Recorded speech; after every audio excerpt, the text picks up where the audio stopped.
Right, everyone. Hello, hello. This is a video all my puppy buyers have been waiting for, the 5.5-week video, so that you can hear me describe all the differences in looks and personalities. And we're just beginning to enter the puppy picking process. So if you're watching this and you don't have one of these puppies reserved and you're interested, we do have one male left. We will know exactly which male after the puppy picking happens. We pick in the order we receive deposits, and that happens at 6 weeks old. So this video will be describing all the differences in looks and personalities that I'm seeing right now. And it'll be a pretty long video. And then the next video at 6 weeks, it'll be a midweek video next week. In that video, I'll kind of just let you guys watch the puppies and observe them. And then after that video, we will start the puppy picking. And oops, we got a little pee here. And we will go in the order I received deposits. And then we will know which puppy is the remaining puppy. So it will be one of these males, and I'm telling you, you cannot go wrong with any of these guys. They are so ever-loving sweet. They're a really pretty laid-back litter at this time. For Welshes, I always have to clarify, we all know and love our crazy Welsh Terriers, so they are all gonna be high energy, but they just seem to be a little bit more on the laid-back side, this bunch. And they're definitely a little bit smaller. We have Clara's litter that is 2 days older, and they are definitely larger than these guys. Elsa is our smallest Welsh Terrier female. She's barely 17 pounds. So she's definitely on a little bit of the more petite side, and her puppies are definitely following suit. So if you're looking for a smaller Welsh Terrier, your odds are pretty good here. So, and I'll get into size and all that stuff after I do personalities. So the other thing I want to convey in this video is, where's my last puppy? I lost one. Oh, right behind me. Hi, Blue. The last thing I want to convey before I start describing personalities. Oh no, we got more pee.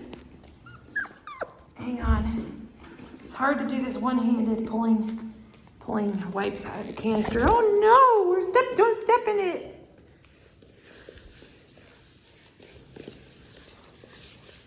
Sorry. The other thing I like to convey, I lost my train of thought, but before I get into puppy picking, is why I do puppy picking the way I do. So I am going to be listing these puppies in the order from most outgoing and energetic to least outgoing and energetic. So I do that because I have found that it really is pretty accurate as to their personalities, and it just has been a good way to describe to people. So under the umbrella of being a Welsh Terrier. So what does that mean, the umbrella of being a Welsh Terrier? We all know the breed, that's purple by the way, of Welshes. Every single one of these puppies is going to carry the traits of a Welsh Terrier. They're going to be a high energy dog. They are going to be pretty wild for the first 1 to 2 years. It's just the way they are. And those of you that have had Welshes, you know how that goes. They're gonna be ornery, they're gonna be stubborn, they're geniusly smart, probably smarter than us most of the time. And get that little eye booger.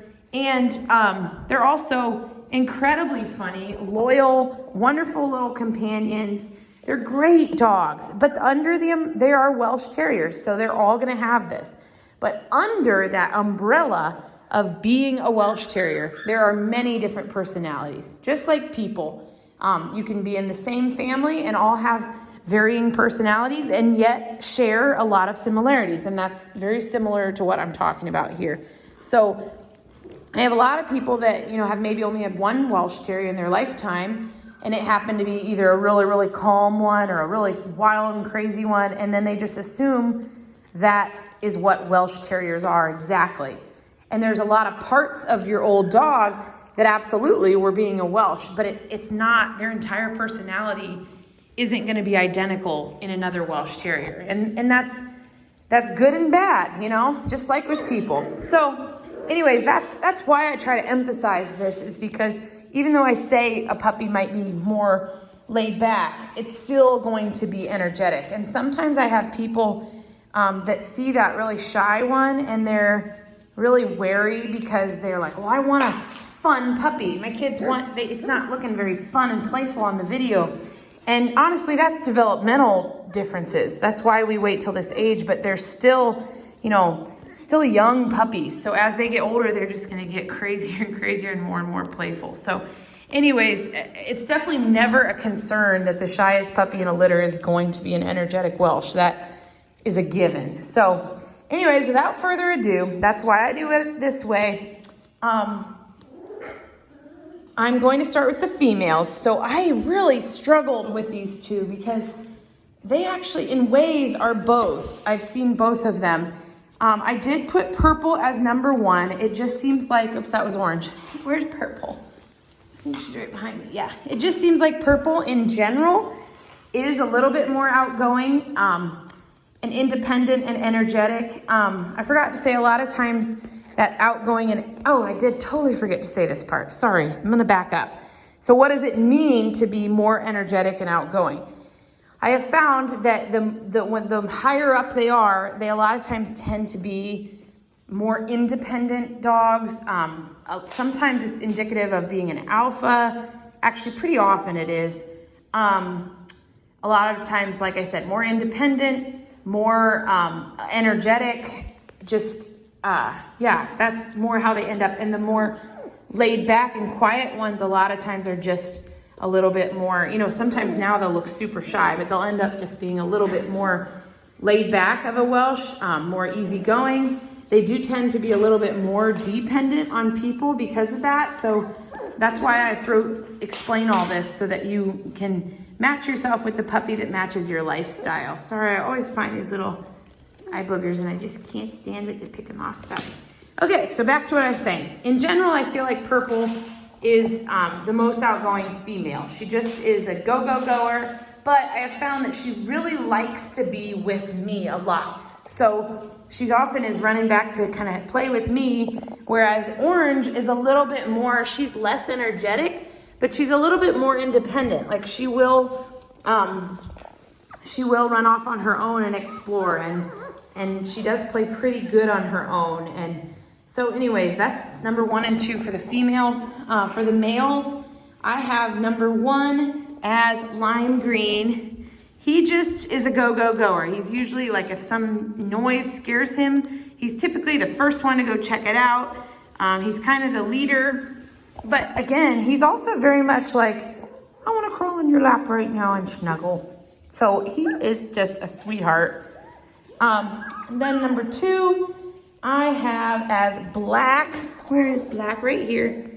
He's a good old middle of the road type of personality, it seems like. And I will say, there's times that I sometimes think these two swap, but in general, I feel like he's the leader and he is pretty middle of the road. He also, all of them really are very much people-loving puppies. So he's over here for snuggles. And then we have number 3. Now look at Orange. She's asserting her dominance already.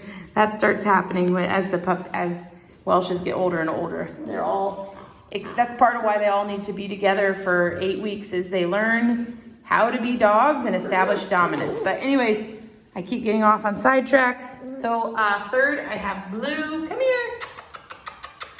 Come here, buddy. He is a pretty quiet little fella. He sometimes can come off shy.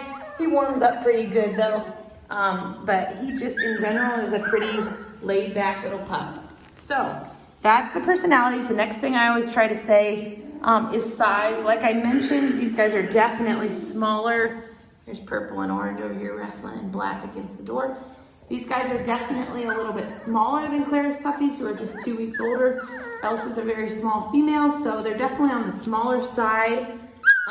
The smallest pup in the litter is Blue. He always has been the little one, little runt, so he's just kind of a small, laid-back puppy.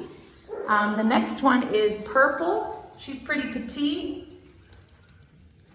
Purple and Blue are pretty similar in size, but Blue's a little bit smaller. And then Orange, she's right there in the middle, a little bit thicker than Purple and Blue.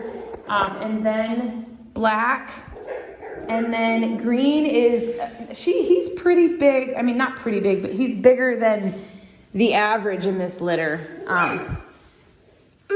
He's still smaller than Clara's, but he's definitely bigger than all of these guys. So he'll probably be a little bit more on the average 20-pound-ish mark.